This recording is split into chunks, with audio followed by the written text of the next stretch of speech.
우리가 가정 부흥회 때마다 놓치지 말아야 될 한 형태가 있는데 바로 독신이라고 하는 가정입니다. 하나님은 예수님과 그의 나라를 위하여서 자신 스스로 독신을 택하고 그렇게 인생을 드린 그분들을 굉장히 귀하게 여기셨습니다.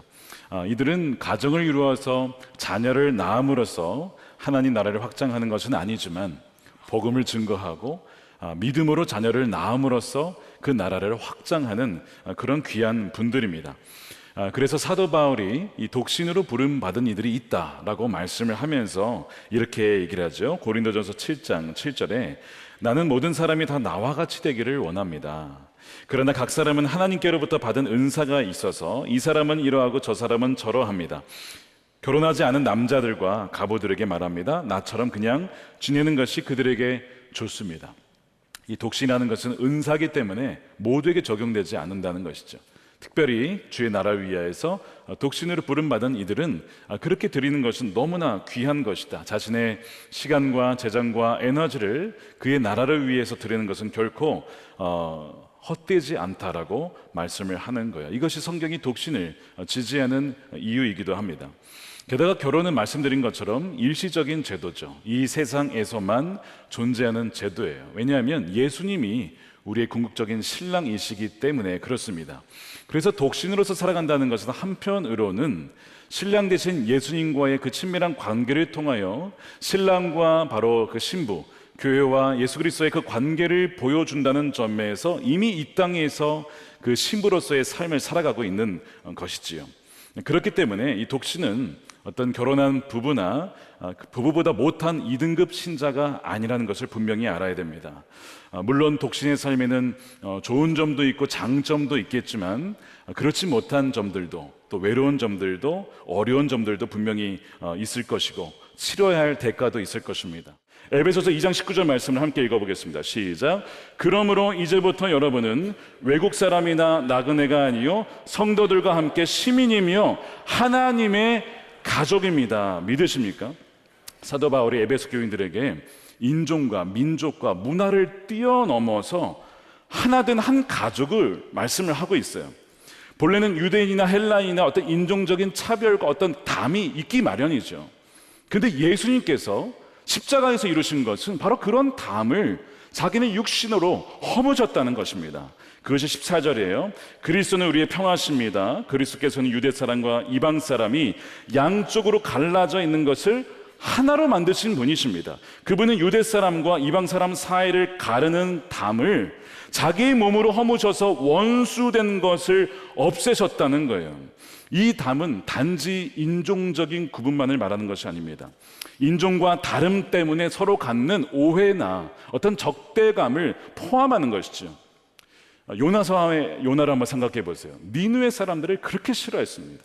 우리 민족을 괴롭힌 민족 아니냐, 그들이 변화되어서는 안 된다, 그들이 구원받아서는 안 된다, 하나님은 절대 저는 가지 않겠습니다. 여러분, 이 요나의 심정 이해 가시죠? 우리가 누구에게 갖는 심정입니까? 우리 옆나라 일본이나 중국이나 그런 마음 가질 수 있잖아요. 그러니까 요나가 사실은 굉장히 우리와 비슷한 심정을 갖고 있는 거예요. 담이 있다는 것입니다. 민족과 민족 사이에, 사람과 사람 사이에. 여러분, 이 담이라는 것은 원래 있었던 것이 아니에요. 하나님께서 우리를 지으실 때는 담이 없게 지으셨어요. 그런데 이 담이 왜 생겼습니까? 이 죄의 결과예요. 하나님을 떠난 결과가 바로 이 담이라는 것입니다. 그래서 하나님과 사람 사이에 담도 생겼지만 사람과 사람 사이에, 가정과 가정 사이에, 부부 사이에 담이 생긴 것이죠. 이거는 있어서는 안 될 담이고 무너져야 할 담이라는 것입니다. 그러므로 우리가 미워해야 될 것은 사람이 아닙니다. 민족이 아니에요.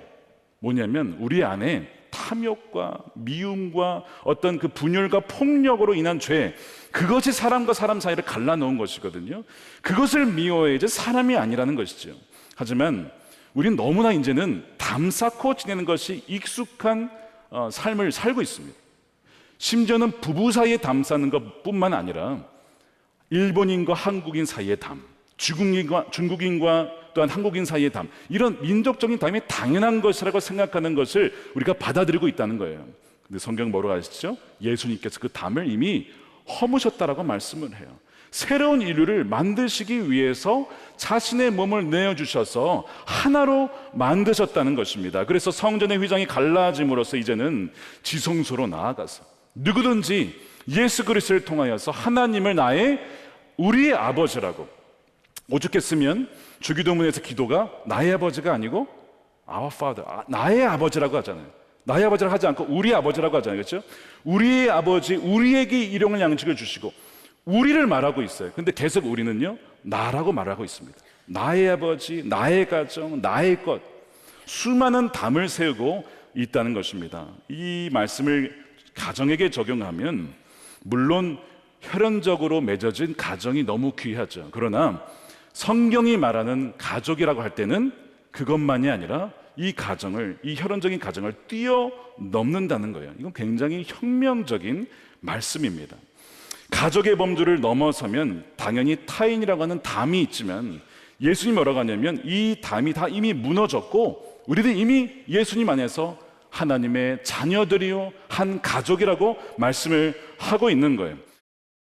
여러분, 진정 교회가 이 참된 가족의 모습을 회복한다면 어떤 모습이 될지, 이 사회가 어떻게 될지 여러분 상상해 보실 수 있겠습니까? 혼자 살아가시는 어르신들 1인 가구와 혼자 살아가는 싱글 청년들 뿐만 아니라 이제 40, 50 넘어가는 그들이 혼자가 아니라 우리가 그들의 가족이 되고 그들이 우리의 가족이 된다면 이 사회가 지금 이 국가적인 의제로 삼고 장관을 세우면서까지 해결해 보려는, 여러분 해결 못합니다. 근데 이미 주님께서는 우리에게 교회라고 하는 전 세계적인 가족을 이미 주신 거예요. 우리가 그것을 믿지 않고 혈연의 가족으로만 우리가 묶어놨기 때문에 그런 것이지 이미 십자가에서 우리에게 놀라운 가족을 이미 주셨다는 것입니다. With neighbors라고 하는 비전을 제가 제시를 했는데, 이 with neighbors라고 하는 이웃과 함께 한다는 것의 비전 중에 하나는 뭐냐면 복정동과 성남과 교회 주변에 더 이상 홀로 외로운 분들이 없게 하자 라고 하는 것이거든요. 나는 이제 외로워, 힘들어, 우울해. 청소년들도 얼마나 많은 자살을 시도하는지 몰라요. 누가 있어서 외롭지 않은 게 아닙니다.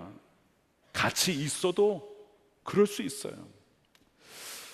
그래서 너와 나의 담을 허물고 예수님 안에서 한 가족임을 선언하고 그 믿음대로 살아갈 때에 도대체 이 사회가 어떻게 바뀔까? 너무나 기대가 되고 흥분이 되는 거예요. 물론 우리 힘으로는 할 수 없어요. 왜요? 우리는 굉장히 이기적인 존재이기 때문에 그래요. 그러나 성령으로는 가능합니다. 초대교회 바로 그것이 증거예요. 초대교회 폭발적인 성장과 부흥이 있었어요. 그 이유는 성령의 역사고, 두 번째는 초대교회는 진짜 그들이 가족이었어요. 그래서 전염병이 창궐했을 때 로마 사람들은요 서로 자기 가족만 챙기거나 심지어 자기 가족을 버리고 도망갔습니다. 자기 살겠다고. 그러니까 이 혈연으로 맺어진 것조차도 여러분 그 전염병 앞에서는요 이게 없는 거예요. 그런데 기독교인들은, 그리스도인들은 어떻게 했냐면 자기 가족만이 아니라 교회 공동체의 가족을 챙겼어요. 그래서 압도적으로 생존율이 높았다는 거잖아요. 하지만 그것이 교회에만 그치지 않고 믿지 않는 이들을 향한 사랑까지 넘어갔다는 거, 어떻게 그럴 수 있었는가를 돌아보면 부활신앙이죠. 예수님을 믿음으로 죽음을 두려워하지 않는 부활신앙과 동시에 우리가 다 한 가족이다, 하나님의 백성이다라고 하는 것이 믿어지니까 서로를 돌봤을 때에 그 전염병을 이겨냈던 것, 그렇기 때문에 이교도들의 입장에서 지금 이 전염병의 사회적 관계망이 다 무너졌거든요.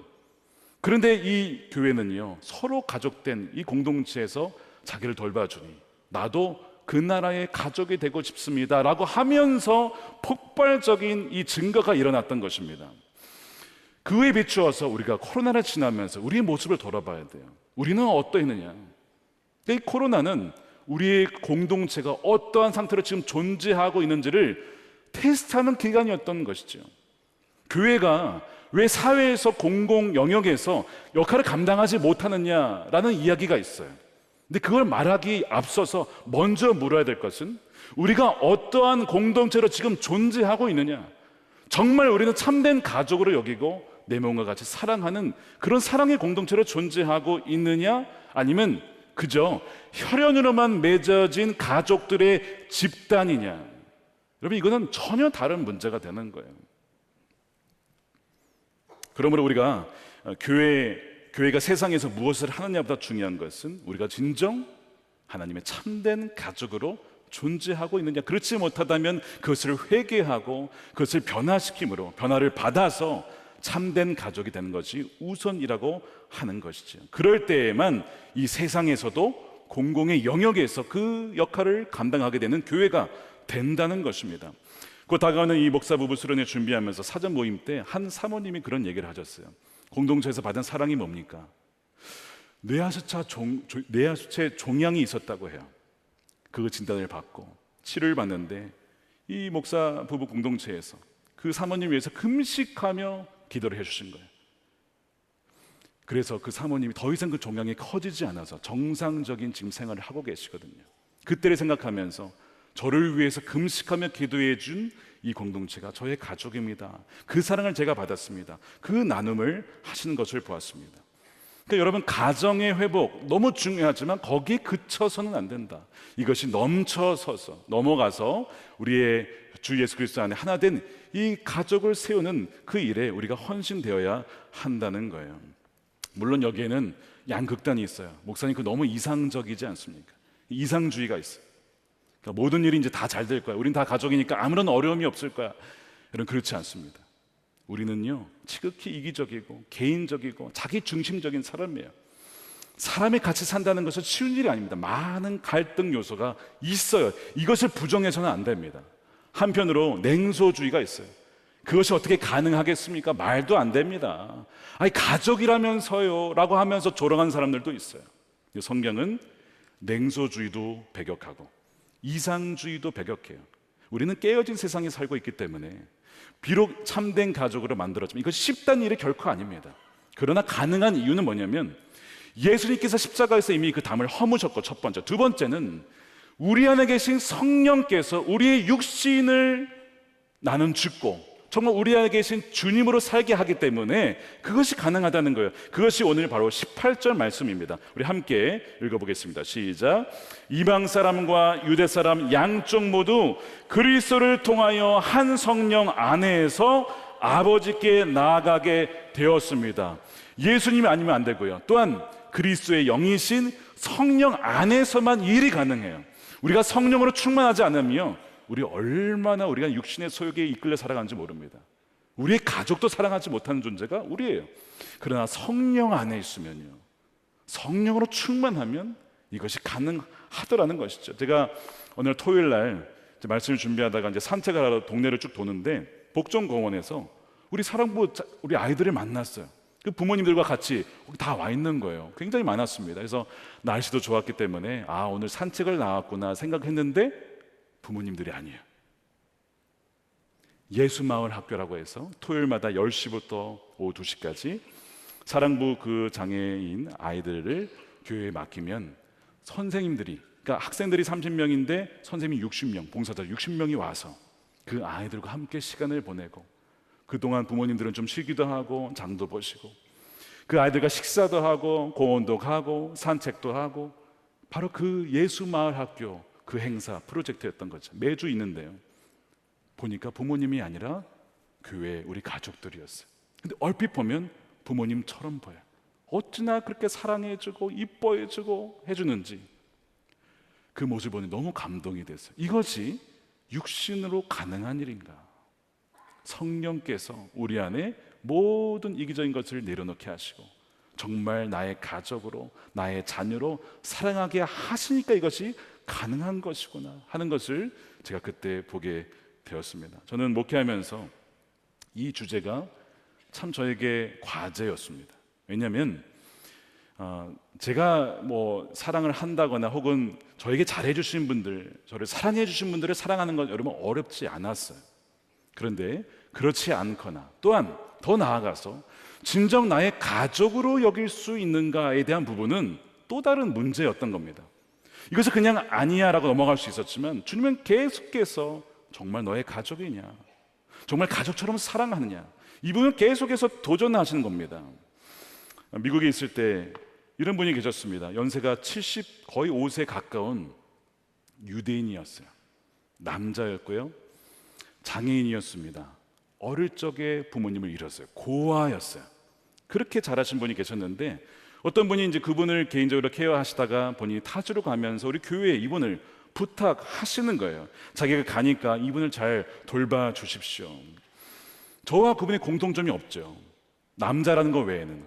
또 하나 있다면 유대인이긴 했지만 예수님을 믿는 메시아닉 주라고 해서 유대인을 믿는 예수님이라는 거, 그거 외에는 공통점이 하나도 없는 거예요. 이분이 20대 때 교통사고를 당했습니다. 차를 타고 가다가 우측에서 차가 박았는데 차가 돌면서 뒤에 세 대가 연속으로 그 차를 박은 거예요. 그러니까 사실은 죽을 수밖에 없었던 사고였는데 하나님이 살려주셨어요. 그러나 그 이후로 15년간을 휠체어에서 보내야 했습니다. 휠체어 그 이후에 걷기 시작했지만 목발 없이는 걸을 수가 없었고 일을 제대로 할 수가 없으니, 수입이 없으니 삶이 계속 낮아지게 되는 것이죠. 국가에서 어떤 거처를 주긴 했지만 굉장히 허름해요. 제가 가봤지만 여기서 살 수 있을까 싶을 정도의 환경이었습니다. 뭐 어찌됐든 그분이 오셔서 교회가 이분을 잘 섬겨야겠다. 감사하게도 여손교회에서 음식을 준비해서 주시기도 하고요, 사서 주시기도 하시고 옷을 사주시기도 했고요, 어떤 분은 중고 핸드폰을 살 수 있도록 그렇게 재정을 주시기도 하고, 남성교회에서는 돌아가면서 이분은 라이드 차를 태워서 이제 그 푸드 팬트리라고 음식을 주는 곳이 있어요. 첫 번째, 두 번째, 또 약을 사서 집까지 가서 그 모든 것을 다 배달해서 올려드리는 일까지 하는 것을 남선교회에서 돌아가면서, 그러니까 교회가 이분을 같이 함께 섬긴 것인데 저도 남선교회 일원으로서 그것을 섬기게 되었습니다. 그래서 2주에 한 번 혹은 어떤 때는 일주일에 한 번 이분은 아침에 9시 반에 픽업을 해가지고 돌아오면 한 3시, 그러니까 한 5시간 넘게 시간이 소요되는 긴 시간이었습니다. 어느 날은 이분은 이제 푸드팬트리에 모셔다 드리고 이제 기다리는데 안 나오시는 거예요. 30분이 지나도 40분이 지나도. 여러분, 기다리는 거 쉽지 않잖아요. 1시간쯤 되는데 나오시는 거예요. 근데 죄송하다는 말도 안 하시고 그냥 나오세요. 근데 제 마음에 사실 주님께서 이런 마음을 주셨었어요. 너에게 갚을 수 없는 일을 도우면 너가 복될 거다. 주님, 제가 그 마음으로 섬기겠습니다. 그래서 모든 그 마음을 내려놓고 정말 마음을 다해서 그렇게 섬겼어요. 2번째 갔더니 저희가 너무 늦게 나와서 음식이 없대요. 그래서 이분을 모시고 큰 마트에 가서 장을 봤습니다. 이분이 장을 본 적이 없는 거예요. 어디에 무슨 음식이 있는지를 몰라요. 그 시간도 또 많이 소요가 됐어요. 다 해드리고 사서 집에 다 음식을 올려다 드리고 그렇게 이제 인사를 하고 나왔는데 전화가 다시 와요. 그분이에요. 추수감사절이 다가오는데 가족 그 식사에 저를 초대해 주실 수 있나요? 저를 가족으로 여겨주신다면 초대해 주실 수 있으신가요? 제가 가족이라는 말에 굉장히 놀랐어요. 제가 이분을 목회자로서 도와드리고 섬겨드리는 것은 얼마든지 할 수 있는데 나는 이분을 가족으로 받아들였는가? 아니었던 것 같아요. 근데 주님이 물으시는 것 같았어요.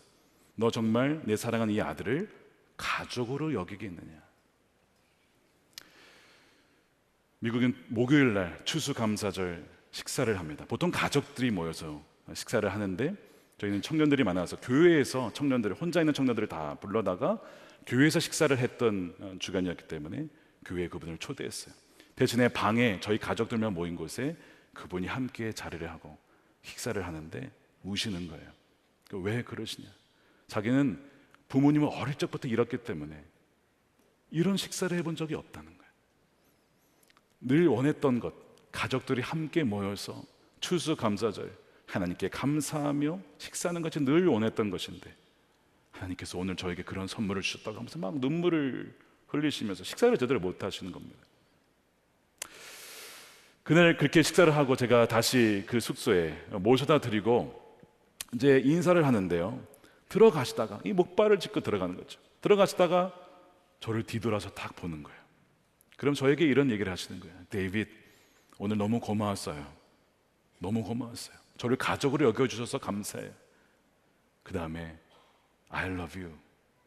데이빗, I love you. 그 이미지가 저는 너무나 생생해요. 왜 생생한지 아십니까? 그것이 저에게 주는 주님의 메시지였기 때문에 그래요. 다윗아, 고맙다. 이 교회에서 또한 너가 이 아들을, 어디에서도 잘 받아주지 않는 이 아들을 가족처럼 여기고 사랑해 주어서 고맙다, 너를 사랑한다로 저는 받았기 때문에 청빙을 받고 제가 한국을 가게 되었다라고 했을 때 가장 많이 운 두 분 중에 한 분이 그분이었어요. 데이비, 너 가면 나는 어떡해? 나는 어떡해? 마음이 쉽지 않았어요. 그런데 제가 그랬습니다. 너무 죄송해요. 그런데 교회가 이제는 당신의 가족입니다. 저보다 더 좋은 우리 형제 자매 거기 있으니까 걱정하지 마세요. 그렇게 위로해드리고 올 수밖에 없었습니다. 사랑하는 여러분, 혹시 여러분 주위에 정말 가족으로 여기고 사랑해야 될 분 계시지 않습니까? 주님께서 물으시기를 정말 이분을 너의 가족으로 여기고 사랑할 수 있겠느냐라고 하신 분 여러분 있지 않습니까? 너무 나의 가족만 사랑하다가 그렇게 소외되어 버린 분들, 어쩌면 그분은 주님이었는지도 모르죠. 그런 분들은 없는지를 우리가 돌아봤으면 좋겠어요. 여러분, 교회는 정말 참된 가족입니다. 우리는 아버지 하나님을 모신 우리 모두가 다 주 안에 형제 자매인 것이죠. 그렇다면 더 이상 혈연적인 가정에만 매일 것이 아니라 그 담을 넘어서서 주 예수 그리스도의 안에서 하나 되게 하신 진정한 가족 되게 하신 우리 형제 자매를 사랑하는, 섬기는 저와 여러분들의 삶이 되시기를 주님의 이름으로 축원드립니다.